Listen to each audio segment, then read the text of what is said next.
Other than the Alvarez Empire and maybe Magic Games arcs, Tenro Island is considered the most controversial arc of Fairy Tail. And by controversial, I mean disliked. And you know what? I can agree there are some problems with it. But the positives outweigh them by a heavy margin, so honestly, I don't really give a shit. The basic plot behind it is the S-Class promotion... My bad, I needed to press my mouse first. Go ahead. I've never really seen the contention. It's mostly just been the Grand Magic Game, the final arc, and the Tartarus gets a bit of hate, but you know, it's kind of droned out when everybody's just like Fairy Tail is just a Malaysia bad. Nothing gets worse than anything else. Yeah. But yeah. Also, you're talking about the positives outweigh the negatives, so you don't give a okay. So if there's 9 positive and 8 negative, well, the 9 outweighed it, so the negatives don't really count as much, or what are you doing? I don't know what he means by it. He says he can understand it, he can see it, but then just like the positives outweigh it, so whatever.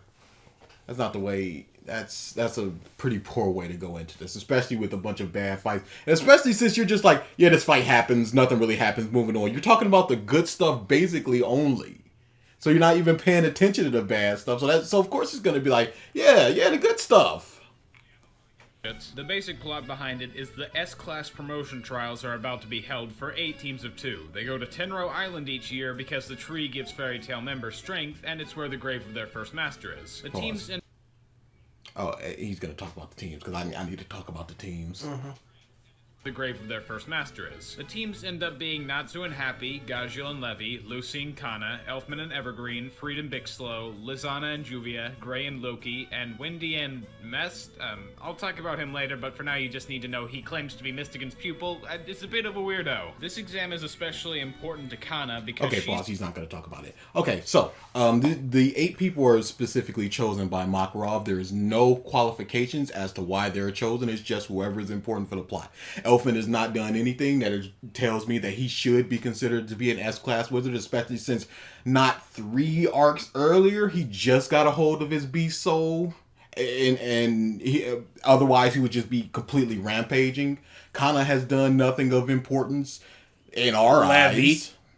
Mess just appeared, even though it's just like, okay, it's all a fabricated memory thing. Yeah, he's manipulating. So... And if you look, there's a line that was just like, yeah, he was in here last year, but he failed, and now it's then Planet Memory, blah, blah, blah, whatever. So he's bad enough to fail the previous year, but good enough to get in. And then there was a point where the gun dude was just like, crap, I didn't get in again. So it's like, okay, the gun dude did not do something to get Makarov's attention to be considered an S-Class wizard. But Elfman did. And Levy.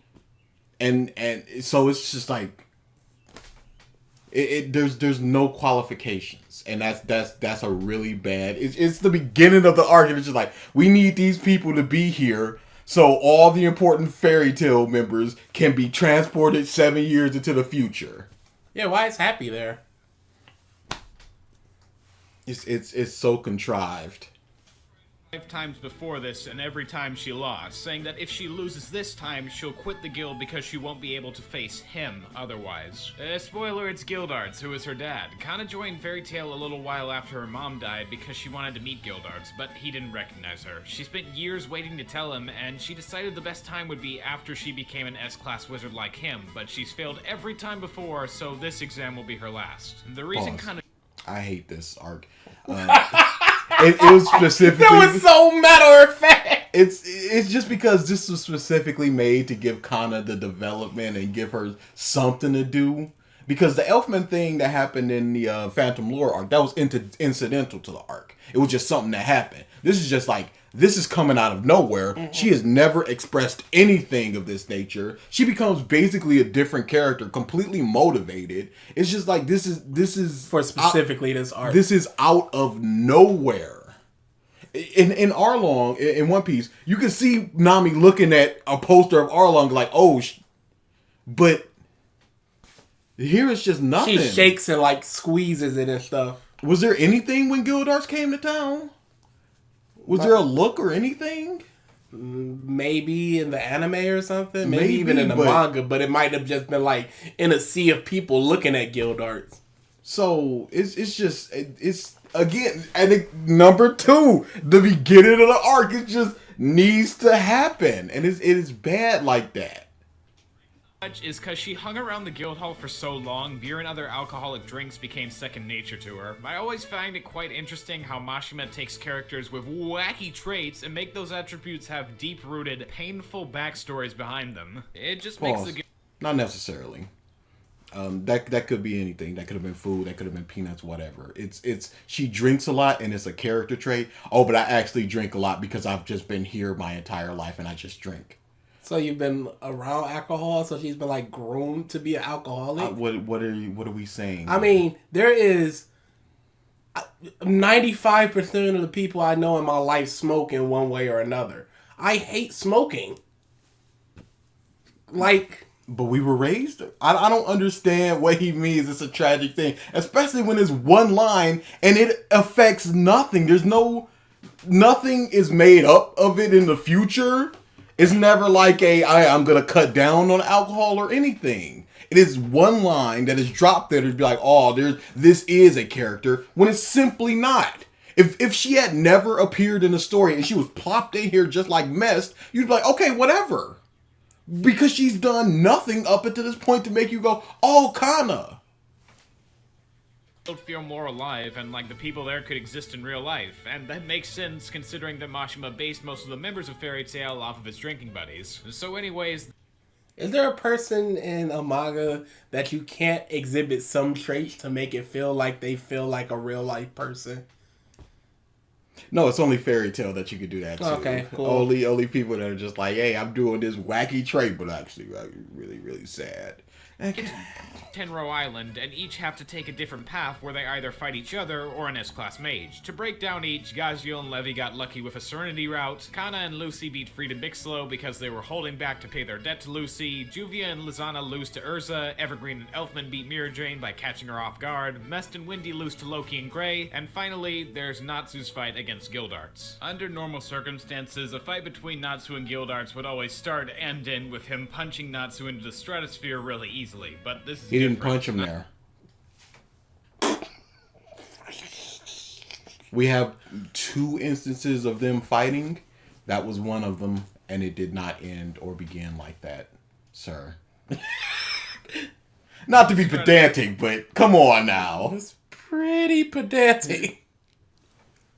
Really easily, but this is different. Natsu needs to prove he has the potential to become an S-class wizard, so Guildarts isn't going to hold back. The true power of him is shown when Natsu fights with all his might, using his strongest attacks, and the best he can do is get Guildarts pushed back a couple feet. Natsu wants to keep fighting, even though Guildarts says he passes, so Guildarts shows off his full might to Natsu that's so powerful he trembles in fear. For once Natsu has come to an opponent he can't beat, and he admits defeat. Guildarts still lets him pass for having the ability to know when he can't win a fight and submit, but goddamn if Natsu isn't struck in terror afterwards. Natsu doesn't get that much development in the story, but this moment is surely a memorable one. When the remaining teams gather, the last task is explained. The remaining groups need to look for the first master's grave somewhere on the island, and whoever finds it first gets the promotion. As this begins, Carla and Lily also get on the island to warn Wendy that Mest isn't who he seems when members of Grimoire Heart, another one of the 3 guilds in the Barm Alliance, appear on the island. Before you ask, though, no, Mest isn't a member of the Dark Guild. He's a spy for the Magic Council who used his mind manipulation magic to make people think he was always there. All he wanted was to bust Fairy Tail for something and take them down, but his plan failed because there was nothing to report. The real question here is why Grimoire Heart is on Tenro Island to begin with, and that's to try and get the Black Wizard Zareth off it. Apparently Zareth has been alive all the time he was said to have been dead, which is about 400 years, and Natsu has a brief encounter with him. Other than Mest and Wendy, the first group to be attacked on why is Zareth there?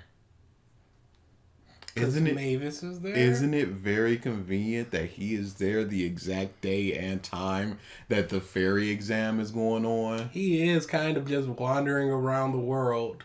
He's the leader of an entire kingdom, but he's here now, as needed. As needed.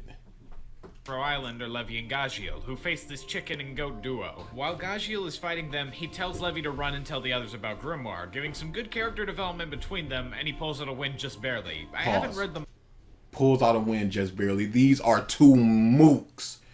there's no reason why Gajio should have any sort of problem here. I was reading the manga like, what the f is this? Are these dudes just so strong out of nowhere that they're just handling Gajio? Or is there just like, we need to have some sort of Gajio Levy development here and let's just do it. He needs to have that moment where he's down and out and he's like, oh, I'm a member of Fairy Tail, and he gets up and beats them up. Because after this, he's out the entire arc. They lay him out.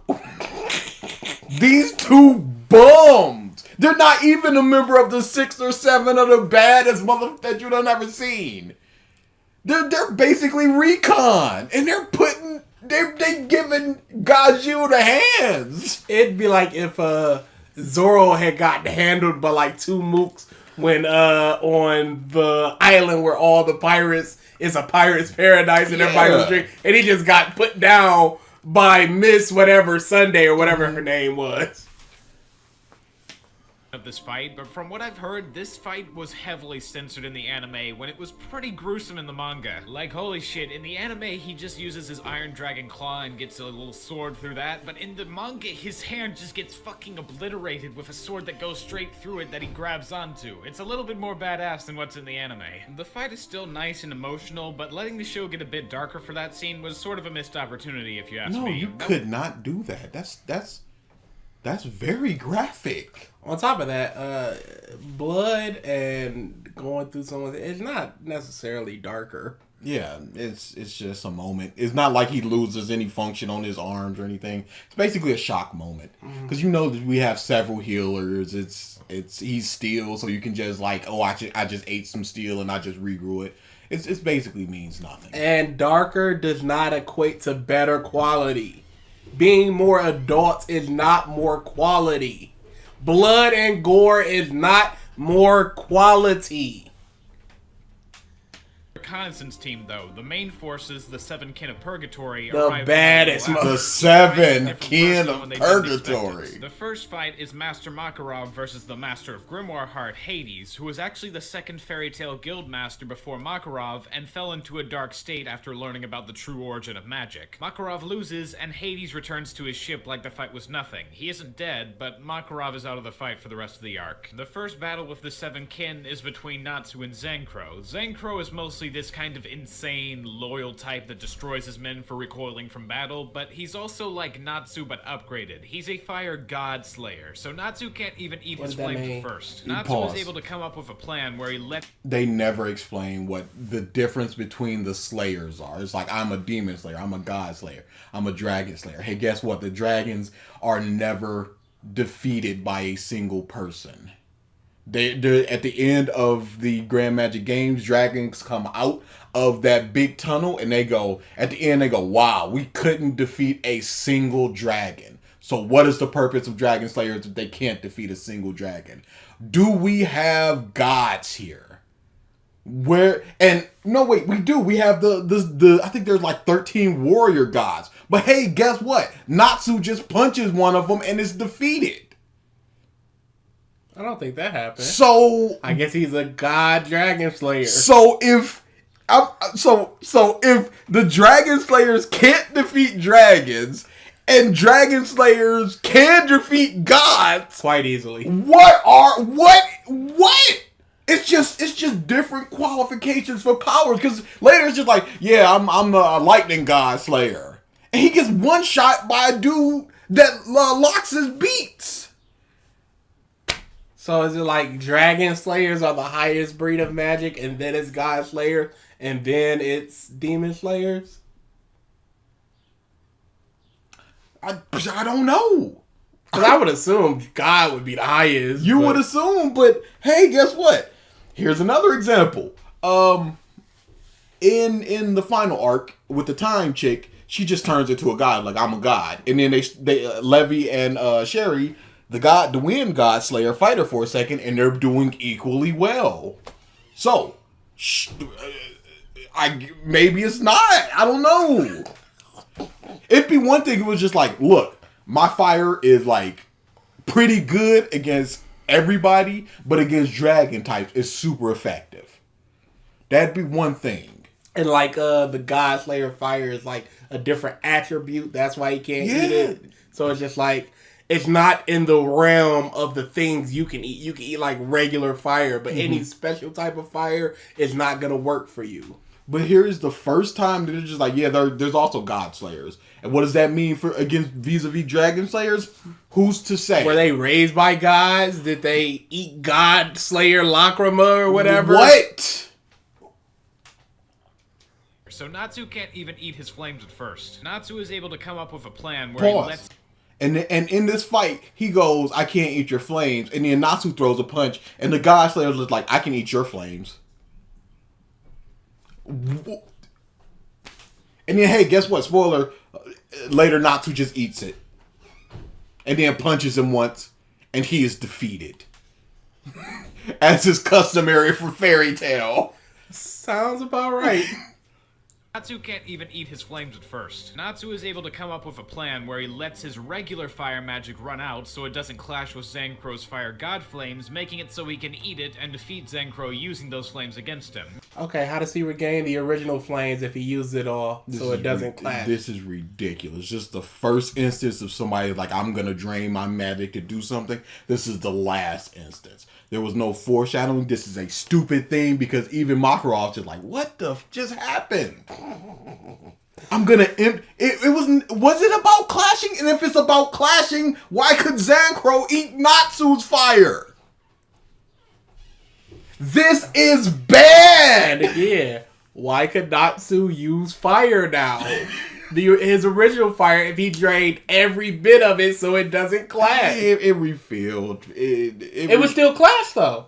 Because once he got that, it would start clashing in his body. No, maybe he ate that and then he expunged all the god fire and then that's just all gone. So then he instantly gets an equal amount of his regular fire replenished in that same second? Because in his hands, it's equal amount. Have two fire. Yeah, that's what I was saying. Oh, that's it's what really you were right talking there. about. I thought you meant like a week later. Why does he have fire? That's a good question. If he drained all his regular fire, good question. Why does he have Dude.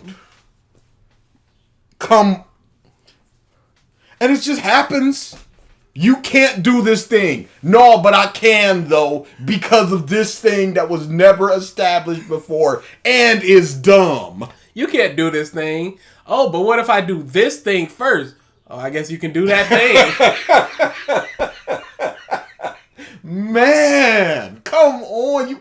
Fairy Tail just gets away with this. They just keep doing stuff like this. How can you be invested in any fights where you're just like, oh my goodness, how is Natsu gonna defeat this dude when it, again, just like the dude in the Phantom Lore arc, where it's just like, this dude cannot, they're just fire people just clashing, and he can eat the fire, and it's hurting Natsu, and Natsu can't eat it. What's he gonna do?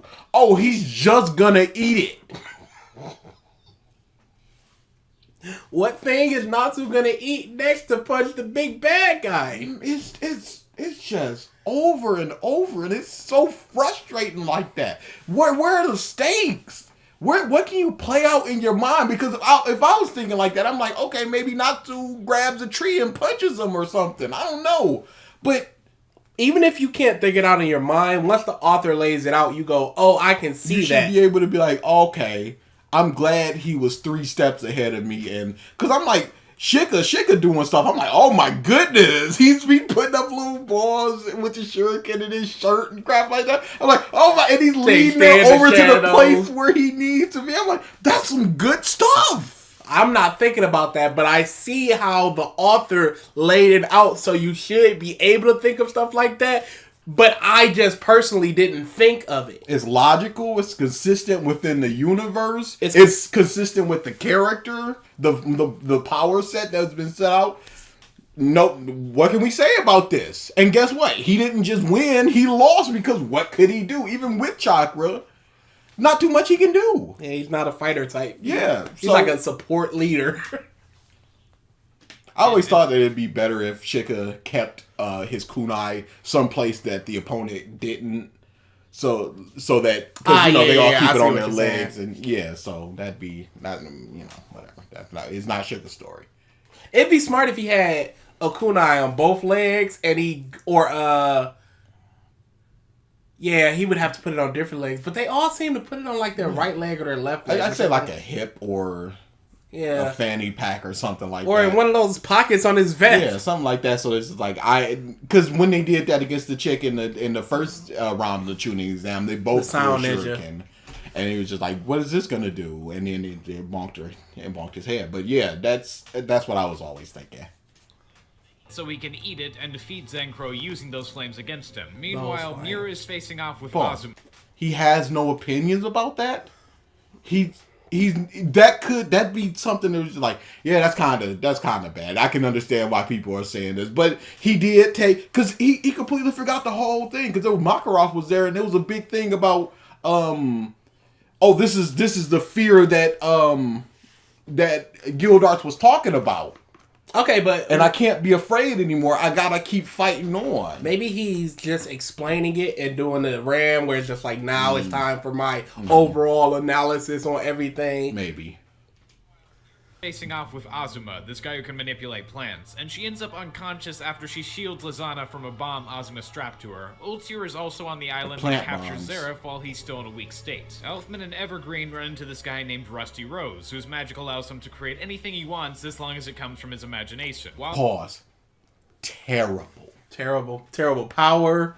Well, not so much terrible power. It's kind of overpowered. It's uncreative that he just goes, he can just make whatever. He can just make whatever he wants. As long as it's within his imagination. And legit, how do you beat How do you beat this dude?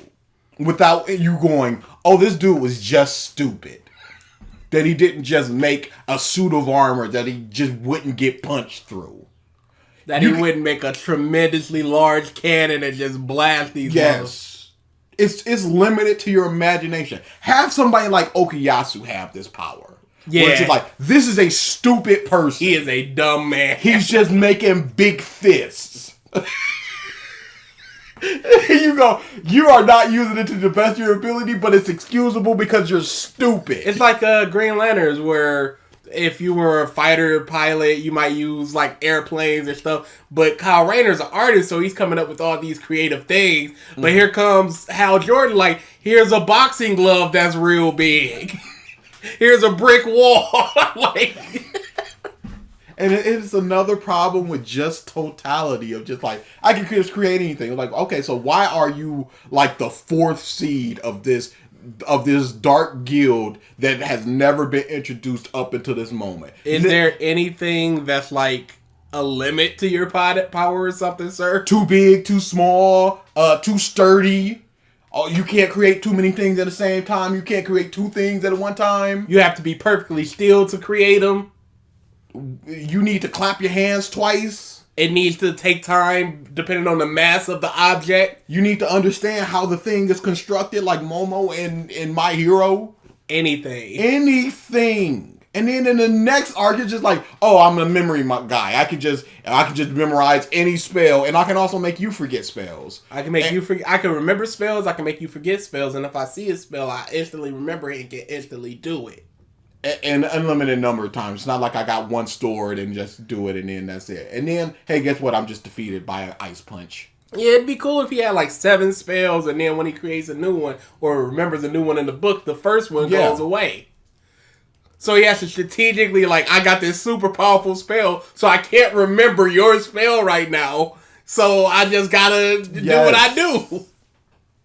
Fighting, he lets them in on Grimoire Heart's ultimate plan, that being to create a world with the help of Zeref where only the top 10% of people live. It'd be a world ruled by the strong where magic is necessary to survival. Elfman tries to take a stand for all the people who can't or don't use magic, but he and Evergreen are defeated. Around the time they're beaten, Lahar arrives with other ships to try and save Mest, but he thinks the rest of the island will be destroyed by another Ephirion blast to stop Grimoire. The next battle to take place is with Loki and Grey against Capricorn, one of the 12 Zodiac Keys. Just like Loki, he's been in the human world for a long time, but Capricorn has been able to stay for the past 17 years due to his key holder. Zoldio was once a servant of Layla Hartfilia, Lucy's mom, and was given one of her 3 golden keys to keep. Zoldio broke a taboo of magic and used a spell that traps the souls of humans on Capricorn, a spirit, leading to Zoldio taking over his body. Loki tricks Zoldio into leaving Capricorn's body to take over his, but Capricorn's ready to keep that from happening. With him out of Capricorn's body, Zoldio basically disintegrates into into nothingness because of the taboo he committed. Lucy helps Cana figure out where to go, and Cana knocks out Lucy so she can complete the trial herself. When Lucy wakes up... Terrible. Isn't that like...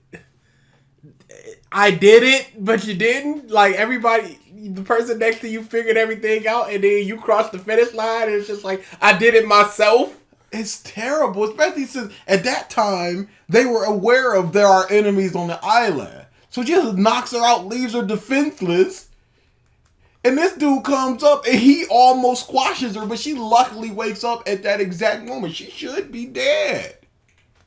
The trial herself. When Lucy wakes up, she along with Natsu and Happy fight Kane Hikaru, this guy who uses voodoo magic. I like his power. Juvia faces off with Ultir's in a way adoptive daughter, Meredy. And no, I did not mispronounce that name. It is spelled Meredy. She's a character that doesn't show much emotion other than when she's talking about Gray, where she hates him and wants him dead more than anything because of what happened to Ultir. Meredy cares about Ultir because she saved her when her village was destroyed by the Seven Kin, and the only time she ever saw Ultir saddened or hurt was when she thought about her backstory with Gray and her mother, Ur. That's right, Ultir is not only the person who controlled Jellal into constructing the R system, she's also the presumed dead daughter of Ur, Gray's master. Back to Meredy, her specific type... It's too much.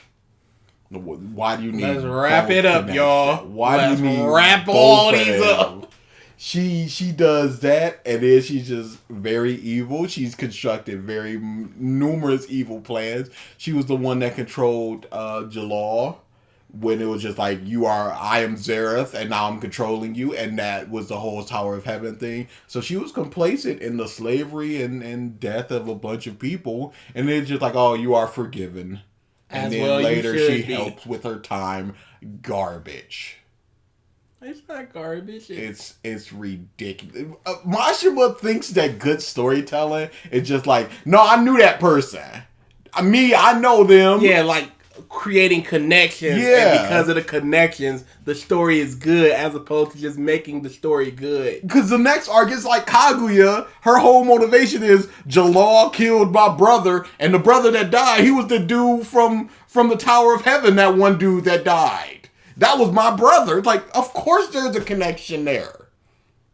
And it's Jellal, and then the cat girl's like, I hate Jellal and I'm going to kill him because of the tower thing. Like, of course. Well, I was there with y'all. I was there. Of course you were. Of course. Just make meaningless connections. Oh, and then all the Irrational Saints were like, yeah, we were in the tower too. Were you? See, he's making meaningless connections, but he thinks that connections themselves are meaningful. And because of that, he's just like, well, I just need to connect everything, and if everything's connected, everything feels like a big plotline story where everyone knows each other, and this person and that person, and this story's going on in the background while this was in the foreground. And, there's these underlying motives and blah, blah, blah, blah, blah. When it's just like, no, you're just forcing a square peg in a round hole to just go, hey, this is also a shape.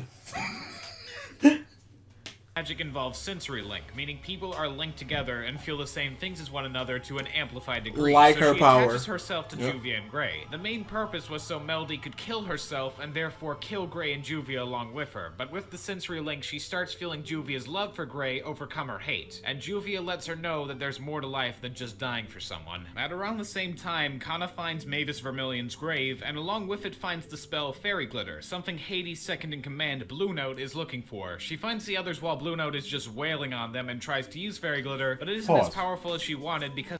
She walks up, sticks her arm in a hole, and gets a very powerful spell. As well she should have. This is, again. And they could just use it again in the Magic games, because Mavis said, I just gave it to her again. It's all good. And then used it in the final arc, where it's just like, I'm fighting up against August, the most powerful wizard of all time, Fairy Glitter. It's ridiculous. It's one of the 3 fairy spells. And fairy spell. And she is presumably the only person alive that knows this because she stuck her arm in a hole. Come on now. That's pretty good. That's pretty connected. And again, of course, it's for her arc. She gets the huge power boost. And then this time, it fizzles. It's completely fizzles. It's like, oh, you thought you could just use this thing? But then later, she just uses it. Yeah, I guess I could. In the Grand Magic Games, it's like, well, I remember it was like a little DBZ punch counter thing where it just like punch this thing and the number go up, and it was like, oh my goodness, 200. Well, 200 is like the average soldier. And then 3,000 and 6,000. Then she caps it out. I'm like, okay, well, free. Tries to use fairy glitter, but it isn't as powerful as she wanted because it's her first time using it. At that moment, before she almost dies, Gildarts comes to fight Blue Note himself. What pause? Why doesn't everybody have fairy glitter? Yeah, it doesn't seem like there's a detriment to the user or anything. Except for using up your magic. And if she can use it the second time, presumably, we've ever seen her use it to perfection nearly. What's the everybody just do it so you can have that in your background. Levy is not a fighter like that. It's good to have a fairy glitter bomb. And guess what? Cana is another absolute person where she has a bunch of cards where it's just like lightning card, fire card, water card. So she already has a vast array of things to use. What about somebody who doesn't? Why not Happy? Happy can use magic. It can at least be used as a distraction. Yeah, even if it's not powerful enough to take out the enemy, it'll knock them around like Vegeta with Cell. Just like, whoa, what the... Yeah. So, and it's not like, oh, this is a secret, super secret, world destroying thing. No, it's just like, come here, stick your arm in the thing, and you get it. Maybe the spell was only there once, and you can't just keep doing it. Okay, so now we gotta explain why the spell was only there once. I think it attaches to her arm. No, she just gets like a tattoo thing. Yeah, that's what I mean. I think it came from the grave, and then it moved onto her arm. Let's see. Because...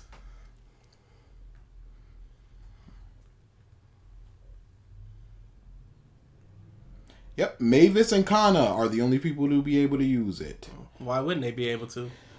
One of the three great magics.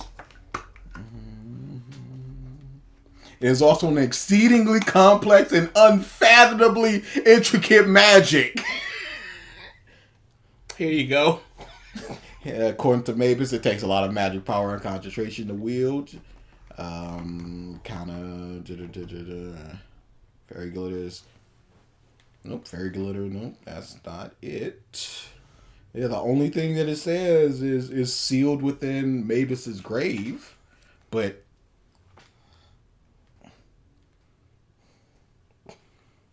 I mean...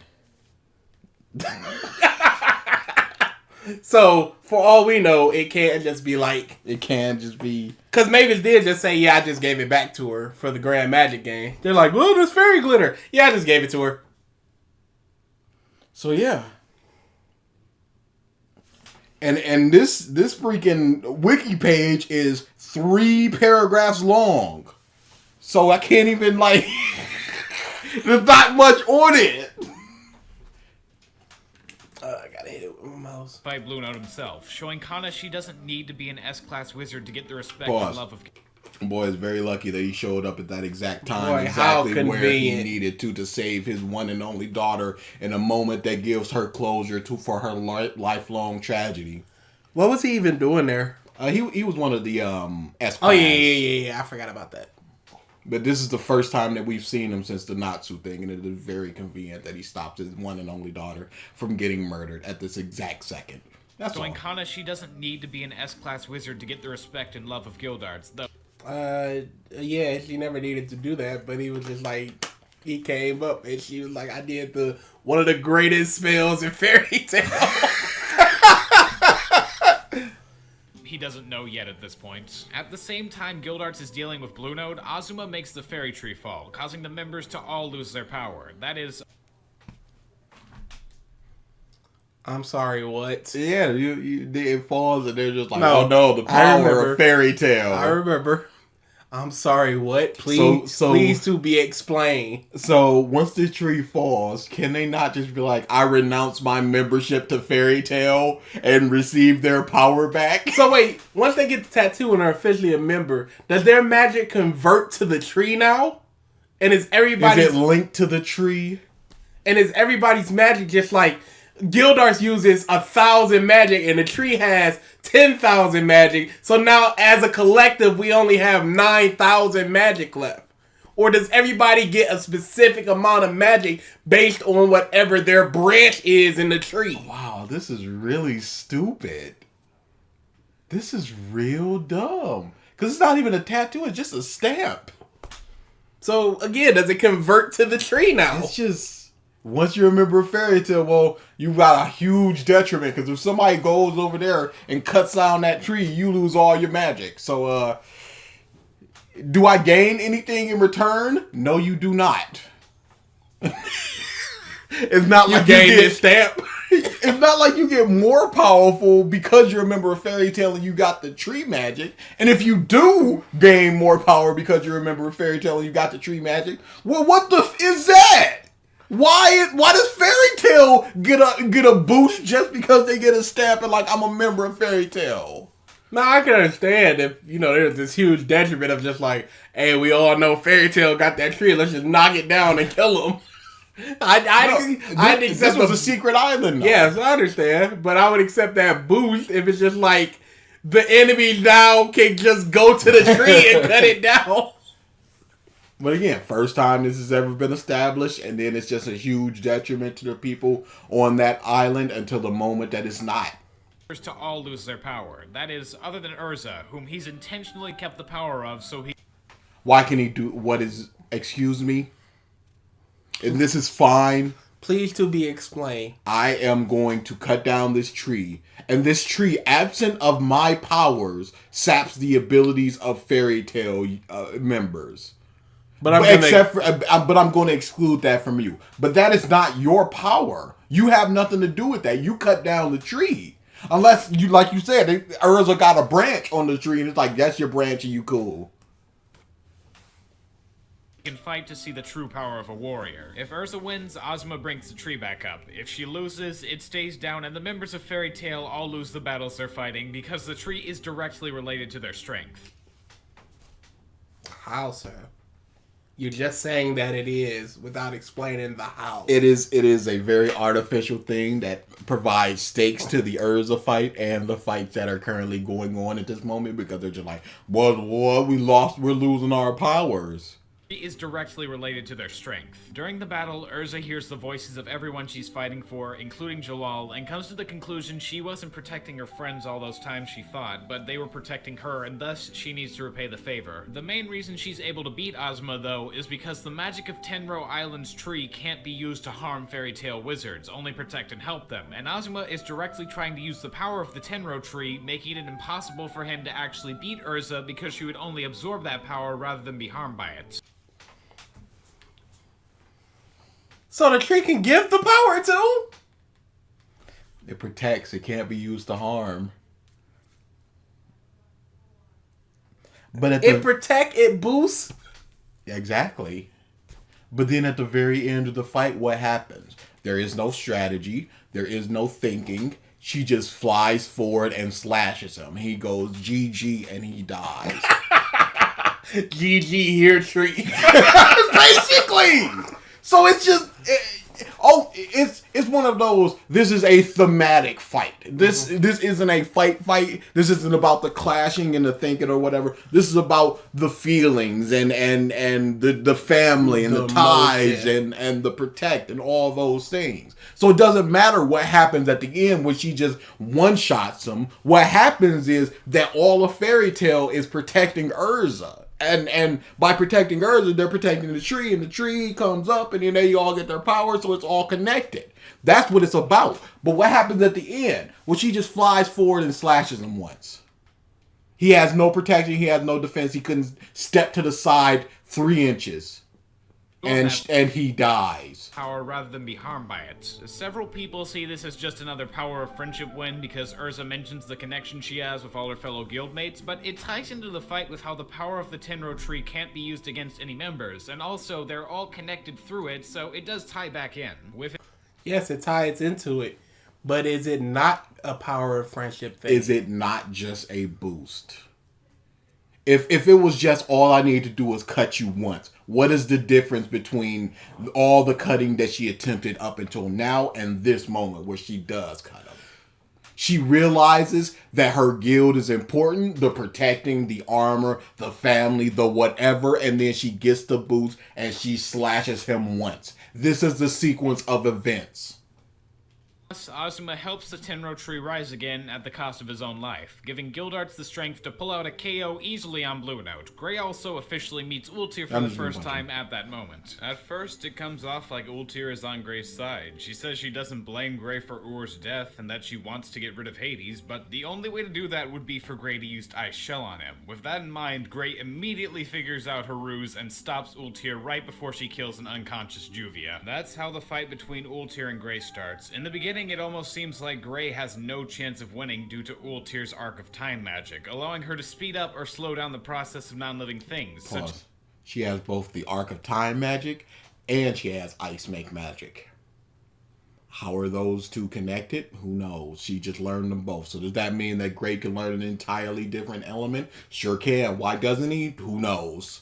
Why doesn't everybody? Why doesn't everybody? Why doesn't Juvia learn Ice Make? Why not? It would be very helpful. And it'd be like, oh my goodness, 7 years of training. Hey, now guess what? Who was left behind? It's a smoke dude, I guess, whatever. Hey, guess what? Now he can use fire as well. And that boosts his smoke. But we're not doing that. Where there's smoke, there's fire. Yeah, that's kind of hype. But no, only the villains can be like, I'm an Earth dude, but also I can look into your mind and see all your memories and all of your tragedies and everything. No heroes. I have Ice Make, but I also have this chain that controls you, so you know. So you know, going on over there. Up the process of evaporation so Gray's ice sublimates. That's when Gray pulls off the ultimate badass move by cutting himself in the stomach and infusing his ice with blood. Zoro. I mean, it's still ice. I mean, it's blood, sure, but the molecules can still be evaporated. Yeah, they can still dry up and everything. Are you telling me that the ice of the blood mixed to a subatomic level such that she can't still evaporate the ice and he's just holding just like and it's just like a puddle of blood just flops down? Yeah, she can evaporate the water within it. Yeah. Stomach and infusing his ice with blood, a living material, making it impossible for Ultir to use her magic on it. With her back to a corner, Ultir resorts to the ice magic. Is blood a living material? Living enough, I guess. We would have to contact a scientist for that exactly, but I will give him the benefit of the doubt and just say, sure. Okay, it's something. But isn't blood outside the body dying? It's dying, so maybe he only has... it's frozen. Yeah, maybe that preserved it. Yeah. Like I said, I'll give frozen, him this. Does frozen blood preserve the livingness of it? Because doctors don't freeze blood, they cool it. But if it could just be preserved forever... When something freezes, the cells do die. Like I said, I'm fine with this. It's at least a thinky thing. It's at least I gotta figure out how it is living things. Okay, blood, sure. That's something other than Big Punch. Making it impossible for Ultir to use her magic on it. With her back to a corner, Ultir resorts to the ice magic her mother once taught her. Gray gets her into the sea, and she remembers her childhood. As a child, she blacked out and remembered being carried away by her mother, then waking up in a strange facility run by Brain of the Irration Sage. She was tortured day in and day out to increase her magic power, and whenever she cried to see her mother, the staff said that her mother left Ultir there to become stronger. One night, Ultir escaped from the facility and got back. Why are we getting a backstory for her? She is incredibly evil. We don't have a backstory for Guildarts. Why would we need to? The only backstory. Cool. How did Jellal, not Jellal, Gajil get in there with Phantom Lord? We don't know. We know that they were all thrust. Who cares, Levy? That is a lot of it. It's a good pairing. But yeah, what we know about the dragons is that they were thrust 400 years in the future. Then they all split up except for Sting and Rogue. For some reason, they were together. Lucky them. And then ... Phantom Lord. But we get a backstory for her who has shown up in 2 arcs, who is a horrible person. Just because of the... Of course, redemption arc. Just because of the connection to Ultir escaped from the facility and got back to her old home, only to see Ur training Gray and Leon. Thinking she'd been replaced, Ultir returns back to the facility to become even stronger so she can seek revenge. Her goal is similar to the other 7 kin. She wants to live in a world where only the strong survive, but it's also a world where she and the others think they can reclaim lost happiness. Ultir only ever wanted to get back to a time period where she was still loved by her mother. At that same moment in the water, she starts getting blanks filled in for her memory by Ur, who became one with the ocean after her body melted and swept into it post Deliora being released all that time back. Boy, that's so gave great. Ultir to the organization That's so because she lucky. wanted to quell Boy, Ultir's pause. abnormally large magic. It's unbelievably lucky that ... magic water ... all the way across the ocean into Tenro Island ... gives you memories of exactly the thing that happened from a time where you weren't even there. Somehow, some way. Boy, isn't that convenient. Hey, guess what? Next arc, she's a main character. She's a super happy hero, and she's giving them their second origin.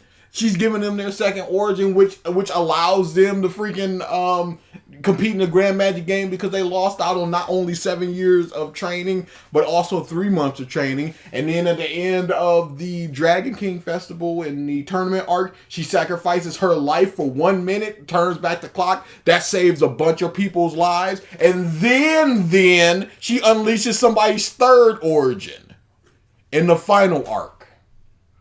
Boy, it sure is convenient that this one moment changed her entire perspective on everything because of magic water that gave her memories of her mama.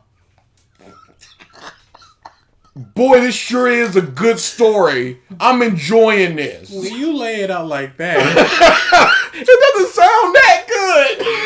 it's not that good of a story, actually.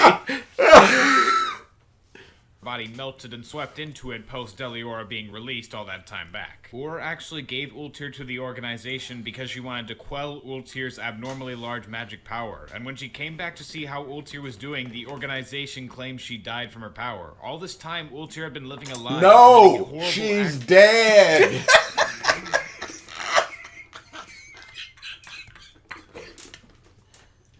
Ultir had been living a lie and committing horrible actions because she thought it wouldn't matter when she reached this new world where the strong survive and she could start over with Meldy, but there was no reason to because Ur never abandoned her. Ultir then loses to Gray and he reconvenes with the others. After all this fighting, most of Fairy Tail is either beaten up or down for the count, but they know there's still one major baddie left to fight, Hades, who spent the entire time waiting in his flying ship and is fully charged to battle. Mess tries to make them reconsider and go with him, but the gang knows that as their land in Sacred Area, they have to protect it with all they have. Pardon the moi, I guess we're not doing what happened with Imagination Man. I guess we just got defeated off screen. That's what happened, correct? When he got defeated, I believe it was when it was Lizana, Big Slow, Freed, and Elfman. And maybe Mira Jane was there as well, or maybe she was knocked out. Or Evergreen. Something like that. But yeah, they got all locked up in a big tower. And he's like, ah, ha, ha, ha.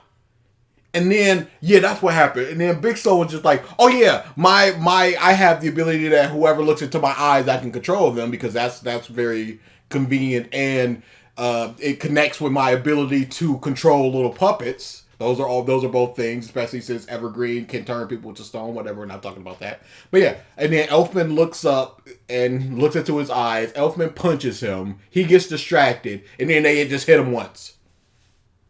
And he's dead. I don't think that's what happened. He couldn't put up a shield. He couldn't put himself in armor. He has the ability to do anything. And he uses that, I'm going to lock you guys in a tower twice. He makes a shield and he makes a pair of glasses. What else did he make? Don't make characters this powerful and then do nothing with them. And then them going out with bums. Lizana? Take on Hades at once, while the Exceed crew looks around the ship to try and find a weak spot. The attack squad does their best to beat Hades altogether, but they stand almost no chance against him and his overwhelming power. Most of them can barely stand by the time an old face comes back into the picture to help, Loxus. He felt the pain of all the members and the damage sustained to the Tenro. Yes, he did. He did. That's what happened. How does he feel that? Emotional. Especially Emotions. Considering he's not a member of Fairy Tail. He is. You're always a member of Fairy Tail. The only time that you're not a member of Fairy Tail is when you get the Fairy Tail goodbye oath of don't expose secrets and all that crap. He didn't get that, so he's still a member of Fairy Tail. Okay, so why is the I erase my memory dude? Why didn't he feel all that? Why didn't he lose his magic and get his memory back? That would have been a good little thing of just like, all right, Mess, teleport us over there. Oh, I can't.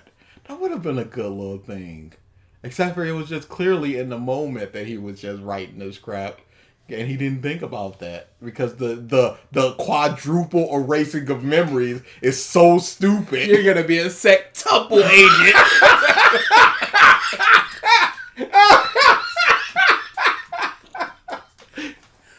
But yeah, this is, again, just poop. Very convenient. He's here. He's strong enough to hold him off and then give Natsu a boost.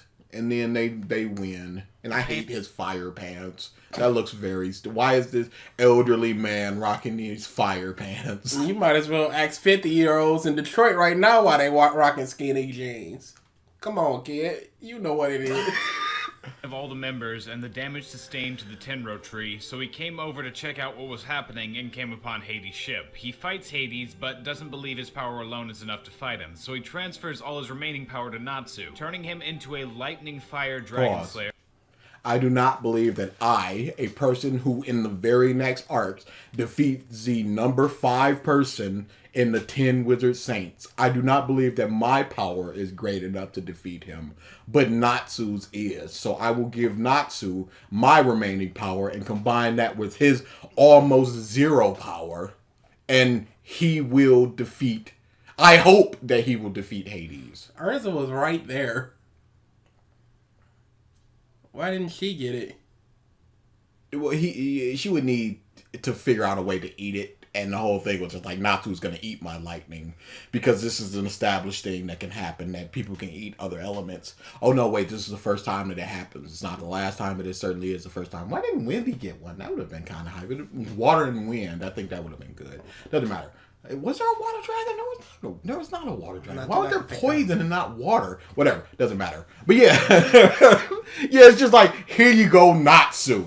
For some reason, me at almost full capacity, and you having fought 3-4 separate fights, including expunging all of your magic. You can eat my magic, replenish it, combine it with your magic, and then get strong enough to defeat Hades. I hope, here you go, blah. Does he keep that lightning? He most certainly does. Why didn't he keep the God Slayer? What do you mean? Why didn't he keep... What do you mean? You gotta explain this a little bit clearer. He ate the God Slayer as well. I'm with you. And he used the God Slayer magic combined with his magic. Mm-hmm. But then the God Slayer magic goes away. Yes. But he does the exact same thing with the lightning. Mm-hmm. And it doesn't go away. Correct. Why? Y is a letter in the alphabet. That is correct. 25th, I believe. Yeah, there's some contention there, you know. Jury's still out. Okay, I will say this. Maybe he does and he chooses not to use it. Or maybe he doesn't give it willingly. No, because Sting didn't. I'm not Sting Rogue. You're correct. Okay, why are... Once they see that this is possible, why are they just all in a circle? Legitimate orgy. A power orgy, just like, here you go, here you go, here you go, here you go. If he's just like, he's gonna eat my lightning and become powerful enough to defeat this dude that I and Makarov and the 5 of y'all combined could not defeat. He's gonna do this with just one blast of lightning. Why not? And guess what? Guess what happens in the last arc? How did they defeat Actilogia? Oh, here you go, Natsu. Here's all of our powers. And then he punches them once, and Actilogia crumbles. So you have this set. I'm going to get so much more stronger. So much more stronger. My goodness. I mean, so it's accurate. Yeah, sure. So much stronger. No, so much more stronger. It is kind of true. And I'm just not going to do it. It'd be one thing if Life is just like, no, I'm comfortable with my magic. I don't want anything messing it up. I don't know how to control something. I don't know if it's like... I don't know if the iron's going to mess with it. Yeah, I know what I'm doing. Boom, boom, boom. Wendy's just like, I'm not powerful enough to control my own wind. I can't take on other stuff. That'd be one thing. But there's never a conversation like that. So it's always on the table, but it never happens. And you just have to ask yourself, why? Why not? Especially when you got this arc it happens, and then the very next arc it happens, and then it never happens again. And it's not even things that you could kind of shoehorn your way into some type of compatibility. Because Shadow and Iron, like... Really? Lightning and fire? We're not going by Avatar rules here. Those are not the same.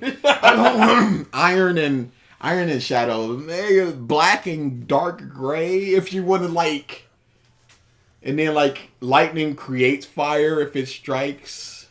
It was not established or explained in the show. This is all headcanon, and the fact that we have to sit here and say this is bad. Do you know how lightning is actually created? It's like small snow crystals, like small ice crystals clashing together. Something like that. Fire. So I can understand if there was an ice dragon. It was just like, I'm going to take your lightning and I'm going to be an ice lightning dragon. Because now my ice can also create the lightning and blah, blah. No. Let me ask you something. Do you think Mashima knows, cares, or is invested enough to do research in that? Or was he just like, cool, power up? Definitely the former? No, that can't be right. It had to be the latter. Where he just wanted the big power. And he wanted Natsu to have it because he is one of the main characters. No. Because the main character is Fairy Tail. This has been established. Okay. But he's one of the main characters. But he's just the most main character. He's the most main character and the main character of Fairy Tail. Correct. But we're not talking about that. Him into a lightning fire dragon slayer for a short period. The first time this happens, it comes off as weird and out of nowhere, but after this fight it becomes canon. The dragon slayers can consume each other's elements to become mixtures of them, but from what's been shown, they can only do this with one other element. In this fight, not from what's been shown, it's just the fact that they've only done it once. They never said, hey, let me try this with another element. Nobody's ever tried that. Nobody's ever tried in the history of Dragon Slayers to be like, hey, let me eat your element real quick and let's just see what happens. You can't just say, it looks like it, because guess what? You making assumptions because the show did not establish this. You just like, it makes sense that it's only one. Why is it only one?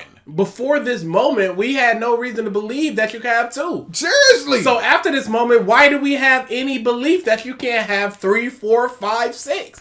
Except that it just simply did not happen. Because we don't even know why it happens. So why do we know it can't happen in another way? unleashes all he has in a lightning fire dragon roar with the others chipping in too, but Hades gets back up and shrugs it off like it was nothing, ready to show his true power to the Fairy Tail members. This magic involves going to the depths of its dark origin and using it to the full extent possible of people, and Hades would have beaten them for sure, but thankfully Happy and Carla found and subsequently broke the large heart within the ship from which Grimoire Heart got its name. You gotta keep in mind that Makarov is 88 years old, so that makes Hades like probably a billion years old or something, and he would need something to keep him from going for all that time. So there you go, a massive demon heart that contains all his magic. What's to assume that there's just not a magic that increases your longevity? Why that would have just been a one line thing, and we already have people that are just like, yeah, time magic. Makarov is 88 and he's still upright and mobile. He is a very powerful wizard. Why should we not assume that people just live longer? Destroyed, the team finds the strength to deal a last round of blows, ending with Hades finally losing to the might of Fairy Tail. And yes, it's pretty epic despite how low scale it is. With him Pause. What happens? Do they have to think their way out of anything? No. Once the heart goes, they punch him a lot and he falls over. It wasn't even like a force of will thing where it's just like, we're going to keep ourselves going. It's just like, oh, you weak now. And then they defeat him. Here go the punch. Absent of anything that they did. Somebody got behind him and they pushed and then they all stomped on him. And they like, we are better than you. We have defeated you, Fairy Tail motherfucker. Makarov gives a speech to Hades that magic is both freedom and life, and that it doesn't matter where it comes from, but the way you choose to use it that matters in the grand scheme of things. While the Fairy Tail Guild celebrates their victory, Hades and his few remaining 7 kin attempt an escape in their ship, but they're confronted by Zeref, the very person they were trying to take from the island. Hades tries to get answers about the true origins of magic, but Zeref doesn't want to hear it. All he says is that he lived in peace for hundreds of years, but now the new generation has made him lose touch with the beauty of life and ushered in a new era of suffering. Zeref is known as the Black Wizard not only for the monsters he made with the Book of Zeref, but also because he kills anything he cares about with his Curse of Contradiction, something that he couldn't use the full power of until Hades made him lose his morality. In that moment, Zeref easily kills Hades and leaves. Before he left, however, he forewarned the coming of the beast known simply as Acnologia, and with that, the forces of the Magic Council decide to withdraw, and Ultir plus Meldy trail off the island in a small boat. Ultir tries to kill herself after thinking about the weight of all her actions, but Meldy saves her so they can repent for what they've done together. On the island, everyone is celebrating, and Cana tells Gildarts the truth of who she is, to which he grips her and mentions the woman she knew Cana was the daughter of, and that he loved her more than anyone else. Unfortunately, dear viewer, you've forgotten one clear aspect. Whenever a fairy tale arc ends, there's some kind of repercussions or sacrifices. From the Fairy Tale Guild Hall being destroyed, to Simon dying, to Loxus being exiled. They rebuilt the guild. Who is Simon? Why should we care about him? Got nothing to do with Fairy Tail. Loxus #1 was a piece of all throughout those 40 episodes, and then he's just like, he's out of here. Why should we care? It's not like he was any sort of positive for us, the viewer. And then he comes back. And then he just comes back. What was the sacrifice at the end of the Grey arc? He got closure with Ur. The demons got closure just like, oh, we were always demons. Cool. And co-pupil got closure. Leon, whatever his name is. He got closure as well. Leone? Whatever his name is. He got closure. Nobody died. I think all of those people that were there, they moved over to Lamia Scale. So Lamia Scale got a bunch of new members, powerful members. Oh, so are you only using the things that support your argument? Wait a second. What was the detriment at the end of Phantom Lord? The Fairy Tale Guild is gone. No, that was the beginning. Yeah, but we always lose something. We lost that in the beginning, though. He said that a Fairy Tale arc cannot end without something being lost. So as long as something is lost. Well, we've already established that those two were. Wait a second. Grand Magic Games, what was lost? Yeah, I was thinking that too, but that's a future arc, so... I'm only talking about the arc that's already happened so far. Sure. Simon dying, to Loxus being exiled, to Jellal being taken away, and Kate Shelter being imaginary, to all of Endless's magic being... How do we lose something that was never there?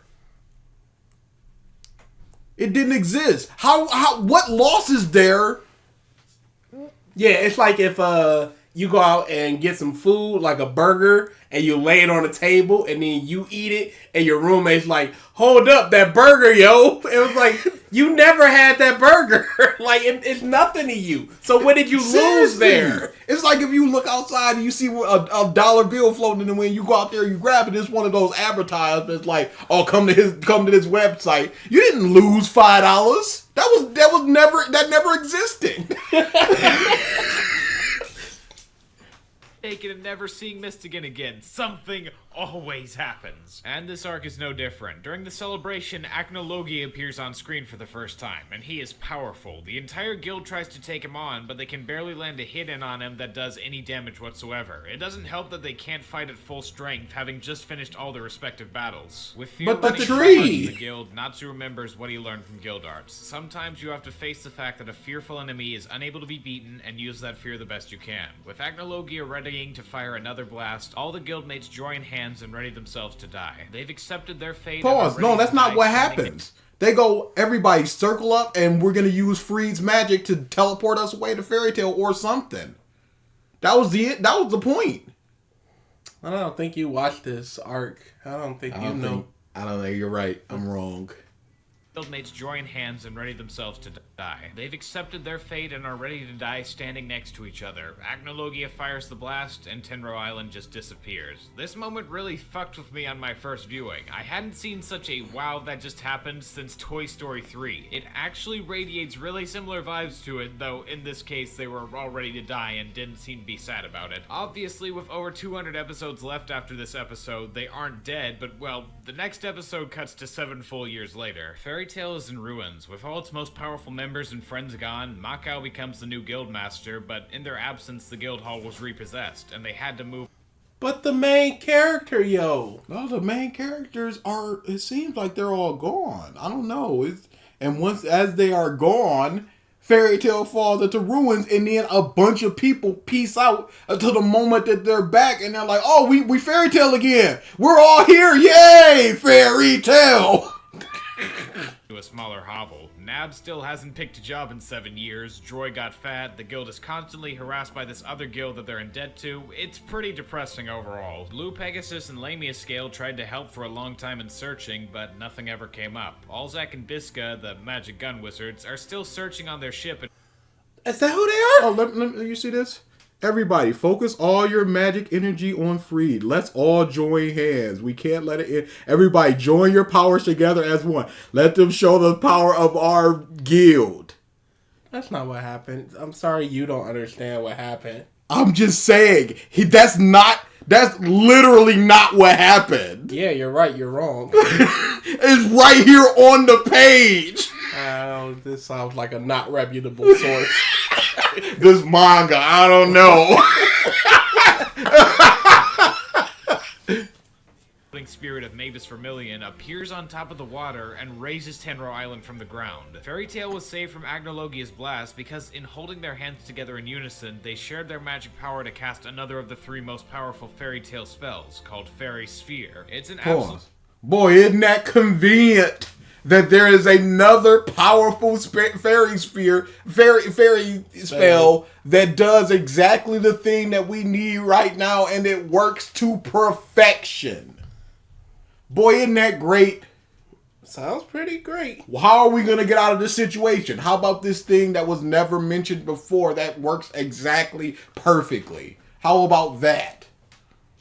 Spell that puts a protective barrier around someone to protect them. Everyone is safe, and in fact, they haven't aged a day in 7 years, so when they come... Why? Why indeed? That doesn't sound like a part of Fairy Sphere. So why did that happen? Especially since later when they use Fairy Sphere again to trap Acnologia, it doesn't age anybody. It doesn't, seal them away or anything. Come back and show those other guild douchebags a thing or two. It's quite satisfying seeing the shriveled up version of the guild give them all a warm welcome back. Those 7 years weighed hard, though. Lucy wanted to see her father and all that. What's Romeo's magic? Fire, I think. Very good. Do we ever see him use it? To any substantial degree? I'm surprised you knew who Romeo was. That's a good point.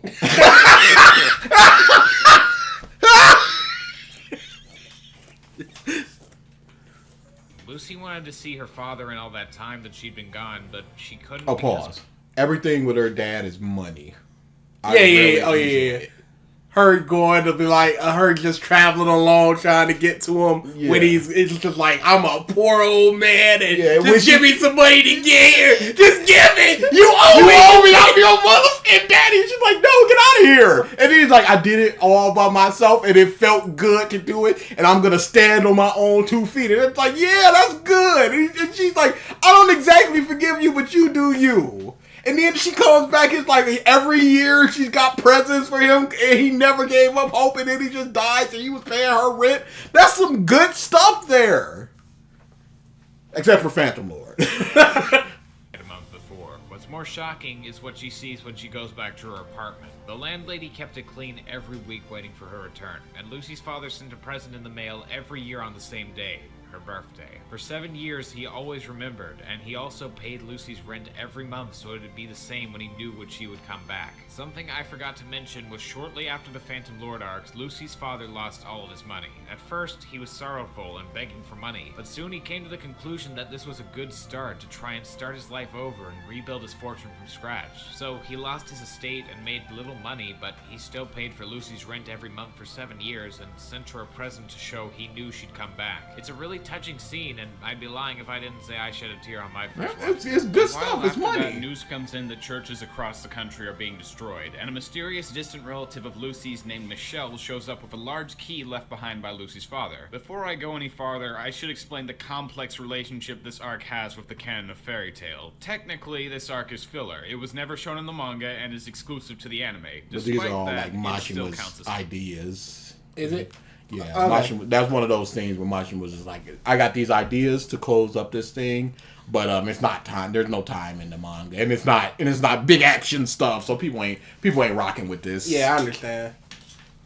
This arc was created because Hiro Mashima believed the anime was getting too close to the manga, so he helped write this story that he wanted to do in the manga but couldn't, and the events of this arc are mentioned on multiple occasions in the manga, so it's canon and therefore worth talking about. So Lucy and Co look into the key and discover it's actually a large clock handle, but around the time they figure that out, a few familiar faces show up looking for her. These guys are part of the Legion Platoon, a strong group working for a massive church called Zentopia. They're also the Earthland's version of characters we got to know in Edalus, including Coco and 2 of those generals from before. After some fighting, they get the key. If you can help it, never bring up Edalus again. People love it, though. Never mention it. Never talk about it. He loves Edalus. They are just flying cats. They are not Xyz or whatever the piss. Just forget about it. Just accept it. Just accept hey, there's a whole Minx tribe in One Piece, and they're just animals that can talk. That's all they are. That's all they ever were. And there are animals that can't talk, and we accept both. Hey, look at that cat that looks like Ichi. Isn't that weird? Moving on. Generals from before. After some fighting, they get the key, and Lucy looks into her old home's attic for clues, finding a book called Key to the Starry Heavens, written by a man named always Neville loved that shows the that location pigtail of all look the other on pieces. Lucy. Yeah, the it's a Legion good book. Platoon happened to have the same idea, and some new faces come into the picture. This guy named Dan, and a rather intelligent Exceed called Samuel. They also find out where to look, and at this point, Exceed, it's a what's race that? to find all the pieces of the clock. Through a series of fun, but mostly uneventful battles, Fairy Tail receives all the pieces and meet back at one spot to complete it. At the meetup spot, Coco and Lucy bond just like she and Coco's counterpart did in Edalus, but the Earthland leader of the Legion, Byro, isn't having any of Fairy Tail's shit. He claims that Fairy Tail's a blasphemous guild that helps people only for their own profit, whereas the Legion Platoon wants to handle what's known as the Infinity Clock to keep the world from going into chaos. Out of all of them, Happy has a speech where he chews out the Legion Platoon in general for claiming to follow a holy mission while hunting other people in the process. Fairy Tail and other guilds might take jobs for rewards, but they stay true to their principles and help others any way they can, without trying to see justice in a narrow view where anyone that isn't on the same mission as them is seen as their enemy. For attacking the doctrine of Zentopia, Byro believes them all to be heathens, so he tries to use a spell that would kill them all, only to be saved by Coco, who deflects the shot and is moved by Happy's words. In a blind rage, Byro tries to kill Coco as well for her betrayal, when the others all make it to stop him. With all the pieces assembled, the Infinity Clock forms, and this is where the plot starts going off the hinges, but also getting much more interesting. The Oration Seis return as the Neo-Oration. What? No. I never saw this arc, so I wouldn't. I saw some of it while we were traveling back from one of Mike's things, and then I was like, this is pretty interesting. I like the cats the little cats who's just like a normal cat, not any special cat from any from any different land or anything. I liked his voice; it was really good. And then I was just like, I'll come back to this, and I just never did. I'm glad I didn't, because the Irration Seis are terrible. The Irration Seis return as the Neo-Irration Seis with new members, and they wanted the Infinity Clock the entire time, but were unable to individually get the pieces, so they waited for Fairy Tail to assemble it for them. Fairy Tail is forced to retreat with the help of Blue Pegasus, and by rereading the book, Lucy understands she was given the clock piece to keep it separated from the rest rather than bring it all together. Come on, Lucy, you have to read the fine print of these things. This is how you get scammed out of 50 grand to a Nigerian prince. Putting that aside, Lucy and the others do some research. Thanks, Phil. I just love the fact that his face never moves when he does that noise. No joy whatsoever. Did you hear his rant about when he's like, I deserve the... It's all bad. But, dang, fine print, Nigerian prince. Those emails are a scam out front. There's no fine print to read to just go, wait, you're actually just stealing my money. No, it's a bunch of old people not understanding the business. I had a coworker once get scammed through that. She just don't understand. I've gotten plenty of calls that were just like, hey, is this email legit? And it's like, of course it's not. Of course not. It doesn't even have your name. It just said, dear participant or something like that. It's dear like, customer, Chase is closing your account. Please log in through here. This link exactly. Oh no, my Chase. Why would they be sending it to your work email, lady?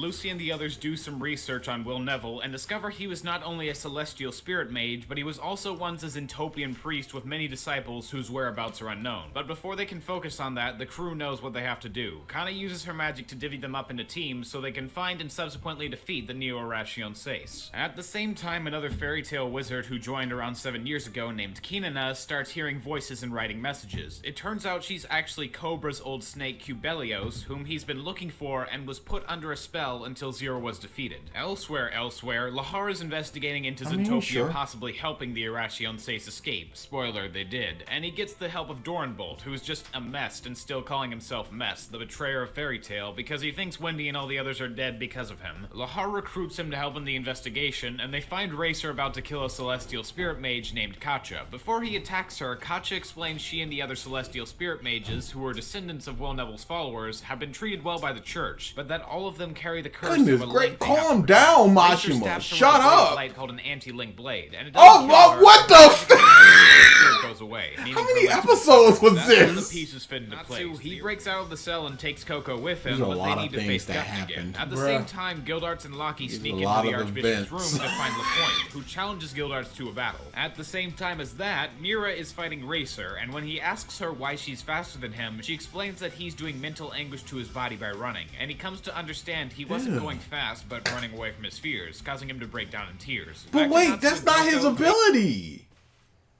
His ability isn't speed. It's the perception thing. Yeah, you slow down and fast and all that crap. Did Mashima forget? maybe there's more context in that fight. Thank you, Jesus. Yeah, that's a fast forward like a mother. When it comes to this arc, you either love it or you hate it. There's little in between. If you're asking me, and I assume you are since you've made it this far in the video, I think the Grand Magic Games is in the top 3 best arcs of Fairy Tail. My top... Now, a couple things to say about that. Number 1, no, it's not. Number 2, not How saying do you tell much. him no, it's not? Yeah, it's not. I understand it's his opinion, but his opinion is wrong. I'm taking his opinion from him. No. No, my opinion. He starts shriveling up. Dude, this arc is terrible. It's awful. I don't understand how it could be in the top 3 arcs. Because not only is the tournament nonsensical, but that's the worst aspect of it. Then at the 9th hour, it just like, oh, but actually the real plot is over there. Rogue and Future and Dragons and Death and all this. Lucy. Where's this coming from? I'm sorry. What happened?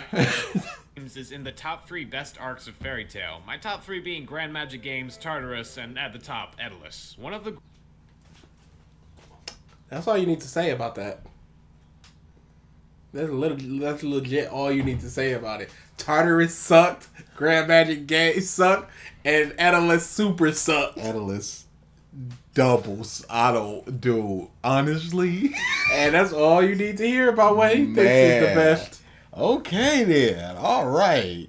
Opinions. Aspects about this arc is it allows all the key characters of the guild to shine in their own epic moments. Doesn't everyone basically do that? Yeah, absolutely. And guess what? Either they're fighting against bums, and who cares because they've run through bums before, or they're fighting ultra strong people, and it makes no sense why they should beat them, or they're getting completely destroyed with no redemption like Lucy. Shine in their own epic moments and showdowns that are so hype and Pause. You say this like they haven't already gotten big moments of shine and all this stuff. Shine. We've got this already. It's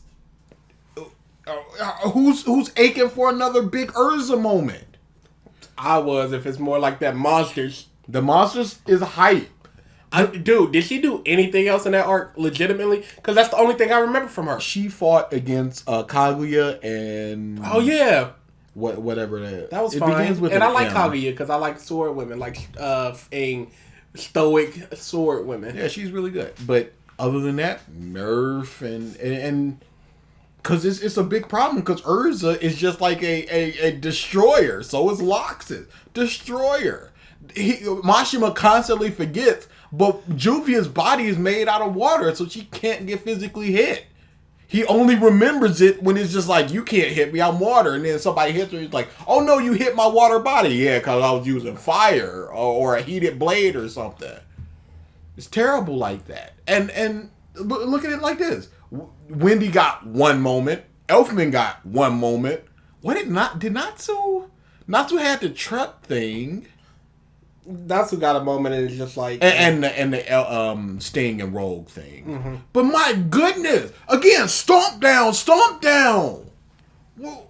What did that Sting and Rogue moment do for him?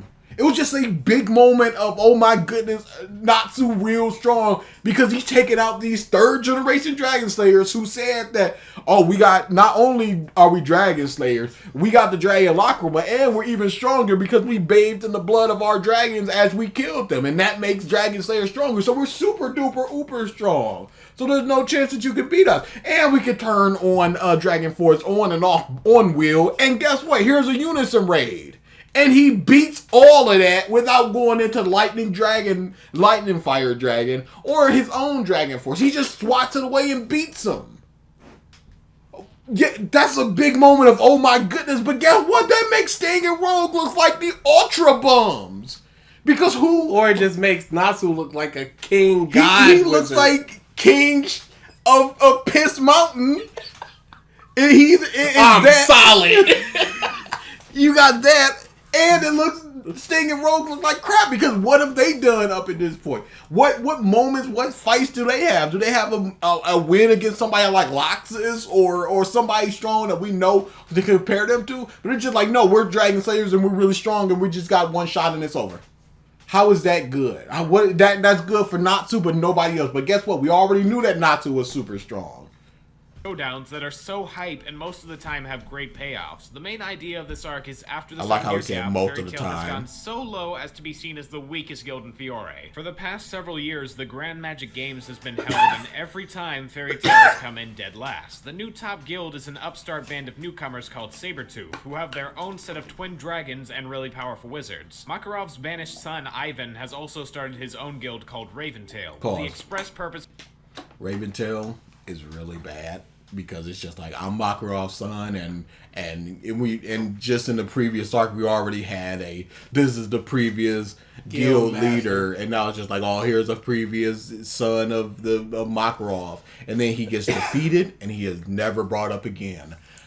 I think Raventail is brought up once or twice more because Flare is important in the next arc, the next little mini arc where she gets her little redemption, but the dad is not mentioned at all anymore. It was a whole running plot of just like Gajil is a double agent giving information to Raventail about Fairy Tail, but guess what? He's a triple agent. Destroying Fairy Tail, so they'll have to be ready for them as well. This only motivates the characters to want to fight for this even more, obviously. They want to make it up to all their friends and family that they left behind 7 years ago, so the Fairy Tail crew is ready to train like crazy. Unluckily for them, they decide to go and have a party in the spirit world, and it turns out that 1 day there is 3 months human time, so when they get back, they only have a few days left to train. Before they try and train... Pause. You're just fine with that. You're just excusing that. Again, spirits need to be summoned like several times a day, and then if we're in the second arc where there was just like we gotta find this book for this dude, the one that Virgo came from, it was just like Virgo was summoned by that little dude, and then she came and Natsu held on to her, and they went, humans should not be able to travel into the spirit world. So Natsu traveled from the human world to the spirit world, back to the human world, all while holding on to her. And somehow he wasn't like, I feel like I've been in the spirit world for at least a couple of hours, because even if it was a single second, it equates to hours. And we're not even counting the humans should not be able to do that. And then it also creates problems later, like, oh my goodness, I gotta break Aquarius's key. Oh, boo-hoo, I'm never gonna see her again. You have open passage to the spirit world. Free. So you can see her, and she can just summon herself as seen in the past, in the next arc. And you can summon her boyfriend as like, hey, how is Aquarius? Because Scorpio and Aquarius are going out. So it's not a big moment, it's just... I've gotten so far away from the point. I don't even remember what the original point was. Oh my goodness! The time thing is a problem, and you don't have a problem with it. And he doesn't have a problem with it. And then the fact that Virgo and nobody else would be like, I hope y'all don't have anything to do for the next 3 months. I hope y'all don't have rent or jobs or anything for the next 3 months. Just thinking of it like this. She could summon Aquarius or Scorpio for 2 minutes. That's weeks they go without seeing each other. Weeks. The time thing is such a problem that it was brought up this one time. Brought up so poorly, just create a problem. And then immediately solve it. And it's never brought up again. Literally. Why would you go, we need to train for 3 months? Cool, let's train for 3 months. Uh-oh, we only got 3 days as a matter of fact. Oh, here is a power-up. I'm going to introduce this whole new set of power within everybody. Everybody got like a second gas tank inside of them. Just introduced right now. And very conveniently, I can do this thing. And very conveniently, I'm here to do it at this exact moment that y'all need it. And it works for everybody. It's not like it's a 50% success rate. It just happens. You're just going through a lot of pain. And then you get your power up. Why not just have them training?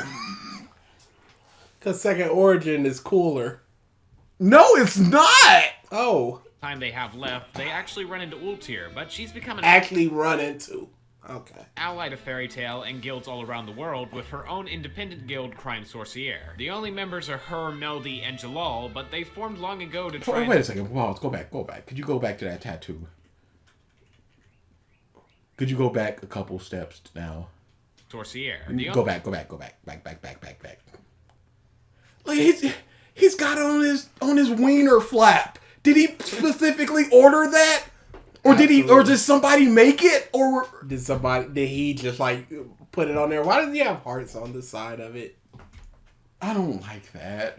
That's dumb. Ally to Fairy Tail and guilds all around the world with her own independent guild, Crime Sorcière. The only members are her, Melody, and Jellal, but they formed long ago to try and pay for their crimes by doing good deeds. Pause. Y'all not an independent guild. Y'all a dark guild. A dark guild is not registered with the council. There is paperwork and everything. This was established. This was said several times. When Fairy Tail got back together after the 1 year time skip, it was just like, all right, let me do that paperwork so that we can be a guild again. Y'all are not doing the paperwork. Don't say independent guild like there's a whole different category. No, it's y'all a dark guild. Don't hit me with that crap. But guess what? It's Jellal. So Jellal can do no wrong. So it's an independent guild. We're going to make something for Jellal to make him seem better.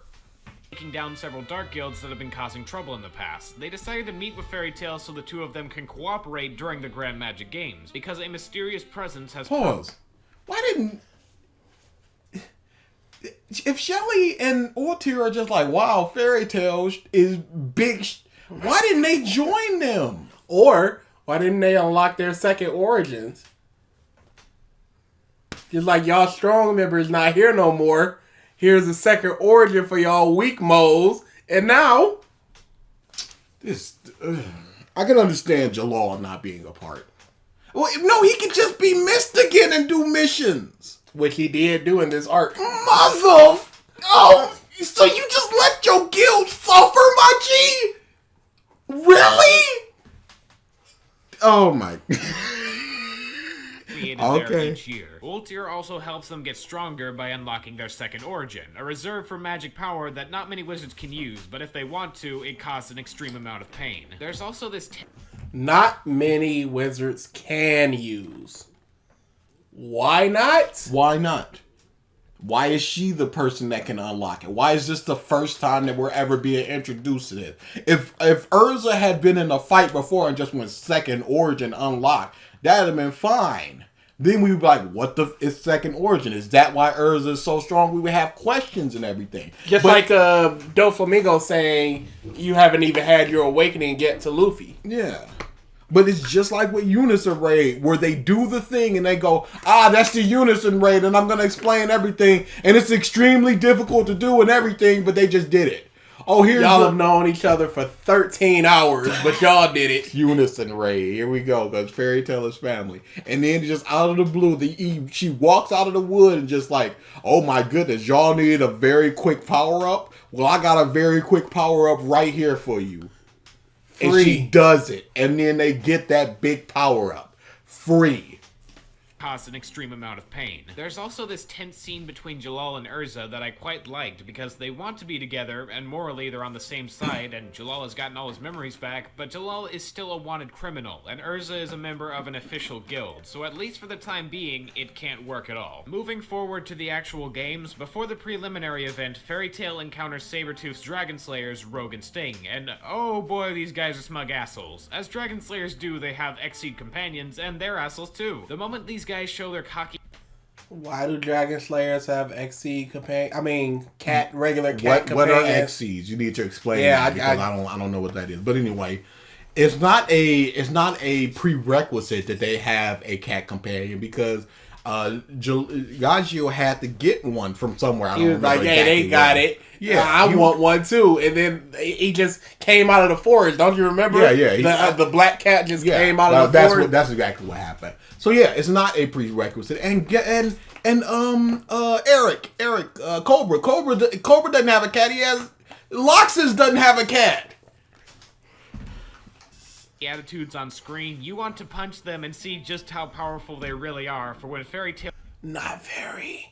beats their asses into the ground. They think of themselves so highly because supposedly they got the title of true Dragon Slayers by killing their dragon parents. It enrages Natsu hearing they could be so heartless, but for the time being, all of Fairy Tail needs to focus on the events. Originally, pause.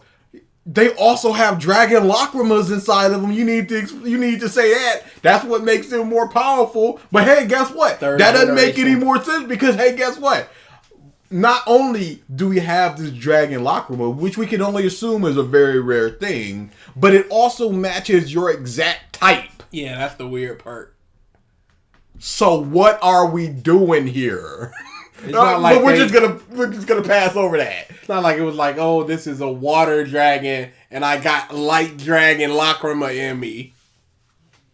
For the time being, all of Fairy Tail needs to focus on the events. Originally for their team, Fairy Tail had obviously Gray, Lucy, Urza, Natsu, and Wendy. The main characters? The main characters? That's what they had? Boy, imagine how Reedus must feel. Like, I was holding down the fort for 7 years. Like, why can't I get picked? Y'all just got Because back. you were in last place all them years, bro. You forget about that part, didn't you?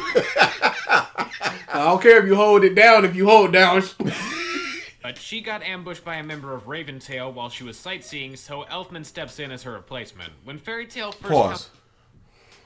She was out by herself. She couldn't smell anybody nearby. Carla, she has future sight. That conveniently did not activate. They both had their back turned. They both only took her out to the point where she could not do the first round, and then she was absolutely fine. There is a healer. For some reason, she could not be healed. What else we got? I love those outfits. That purple and white is so good. When Fairy Tail first comes into the And stadium, pause. That piece of game, they got costumes, but that was a DLC costume. So they were like, oh, you coming out the pocket for this costume. Did you? No, I did not. As flames as it is. Uh-huh.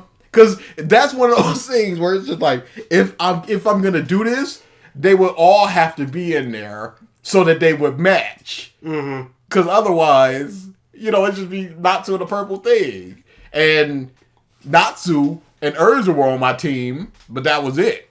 It was also Ichiya and Kaguya. That was my team of just like throughout the game. when Fairy Tail So that'd have first been comes mad into weird. the stadium, they're booed and ridiculed. No one in the audience is on their side, and they only barely made it through the preliminary stages in 8th, so there's low expectations. But they didn't just get one team. Unbeknownst to them, Makarov put together another team for the tournament, consisting of Mira, Gajil, Juvia, Jellal cosplaying as Mystigan, and Loxus? Yeah, Pause. Loxus is back. That's fine, I guess. They contacted him and just went, you're a part of it. Hey, you want to come back? You bet. So we got Loxus, Mira Jane, Gajil, Mystigan for all intents and purposes, and Juvia. They are all S-class wizards. Back in the Phantom Lord arc, the Element 4, they were all S-class wizards, so that means Gajil and Juvia are S-class, and the other 3 are confirmed S-class wizards. How is this fair?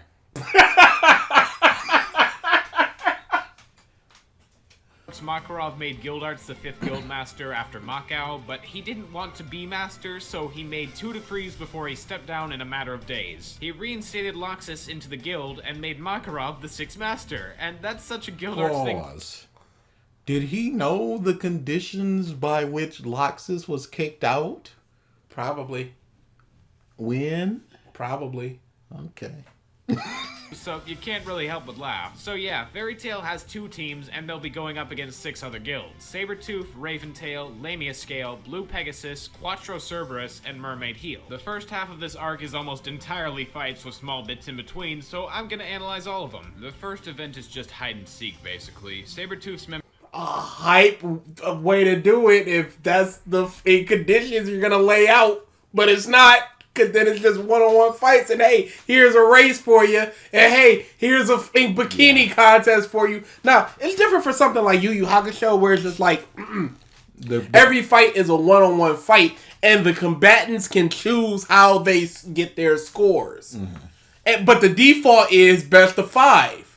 But if y'all don't, if it's just one-on-one fights, best of 5, whatever. Oh no, we're gonna roll dice, and the 2 people whose name it is, they're gonna fight. Oh, do you agree? Yes, we agree. Oh, we'll all fight. We each got 3 members. Let's all fight together in a big battle royale. Okay, sure, that works.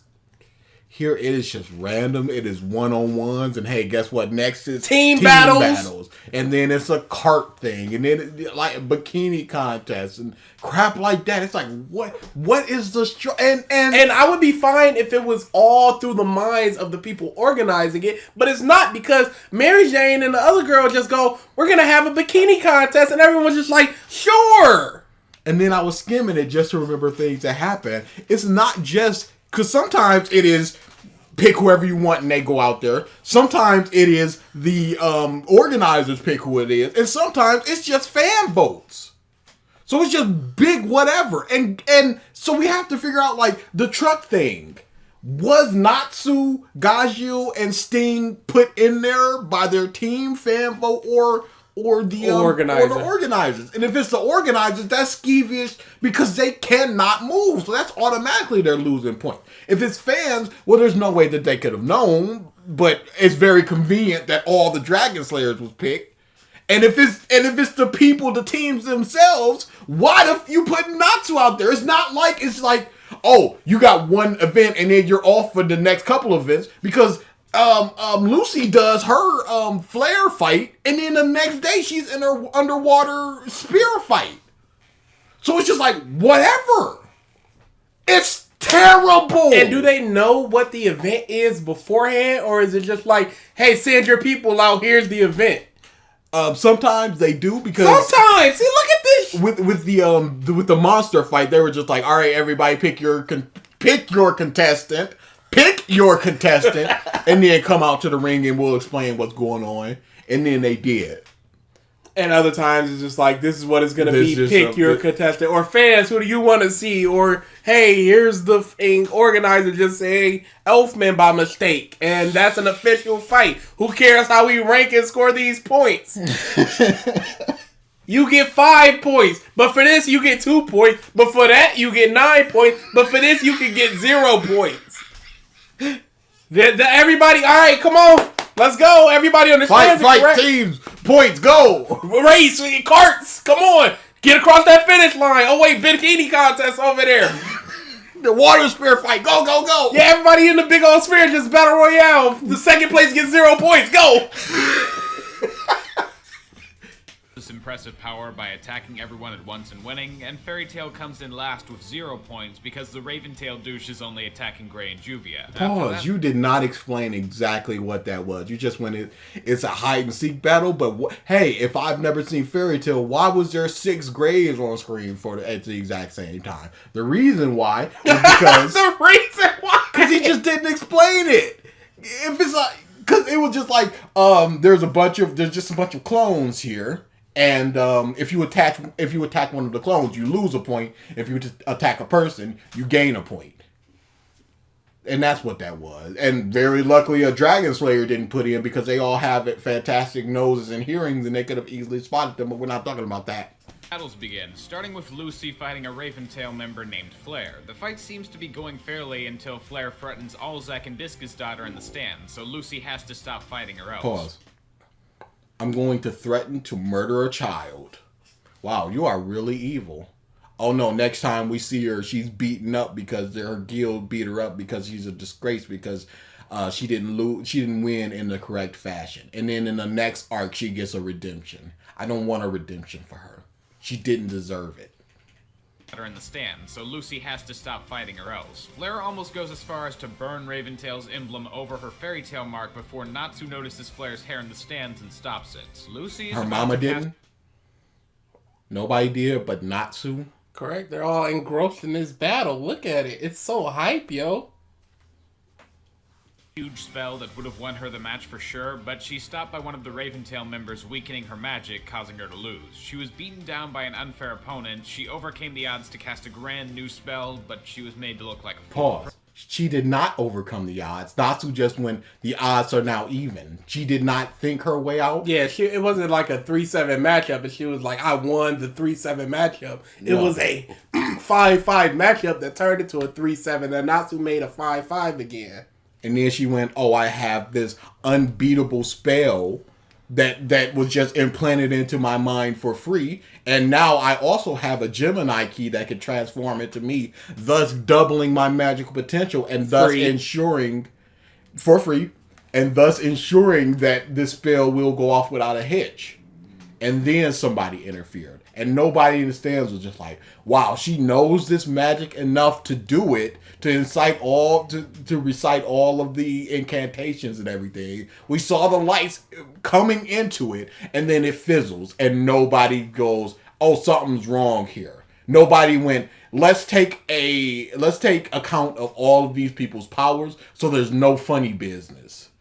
So there's nobody that's just like Freed and Big Slow and Evergreen that can turn somebody to stone and can control their abilities. Let's not have that. Is there nobody in the stands that can sense when magic is being used by somebody other than the competitors? This seems like something that should be going on. Huh? This looks like her not being able to control her magic, so they boo her and continue to look down on Fairy Tail, sitting at a pathetic 0 points. Natsu helps her stand again, encouraging her that 0 points is a great start to try and make a comeback. Jura and Jellal also have a short fight. In an attempt to win, Jellal almost blows his cover and Ultir stops it. Not too interesting other than making Fairy Tail continue to look bad and lose. Pause. The next day, the event is a... Jellal went, I fully intend to beat you, number 5 of the 10 Wizard Saints, thus solidifying my ability as the number 5 guy in the world. I fully intend to do that. And then Ultir was just like, no, you are going to blow our cover by beating the number 5 strongest guy in the world, and so I must stop you. These are the things that happened. Tail continue to look bad and lose. The next day, the event is a moving platform race, and would you look at that, Gajeel, Natsu, and Sting were all picked for it. So they were picked for that specific thing.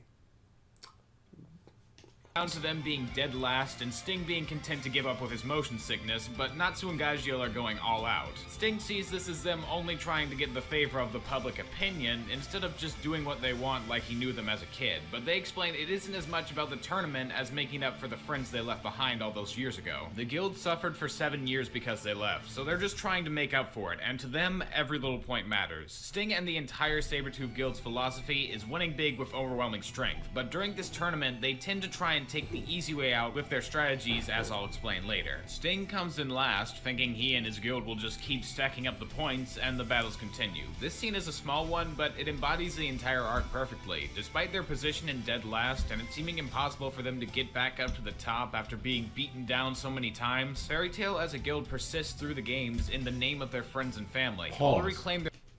They have 7 S-class wizards in the tournament. They have and Natsu, several that were on the road to become cusp. one. Yeah. You have Natsu, who is a dragon slayer, an ancient lost magic, who is very powerful in his own right. You have Lucy, who has, at this point, I believe it's 7 of the 12. I think it's 9. It is a high number. Because remember, they needed all 12, and I think the only other person only had like 2 or 3. Probably. So let's comfortably say 8. Okay. She had 8 keys. Then there are only 12 of them in the world, so she is incredibly unique. You got Urza, whose name should still be in the wind of just like, she's the mother in Titania. Plus 5 S-class wizards. They're acting like Fairy Tail is the underdog.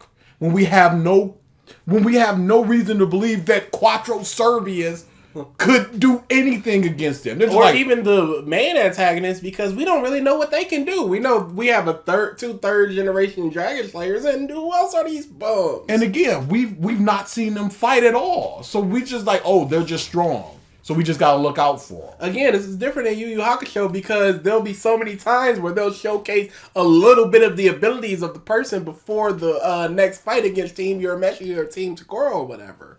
So you get to see what they can do at least before it comes up to that point. But I believe the first time that we see Sting and Rogue fight is the fight against Natsu, and they get baby moded. So it's just like, why? They were never a threat.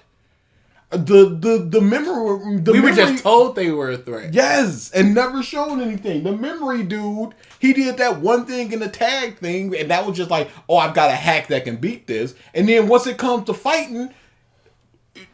Gray beats him. Gray just goes, oh no.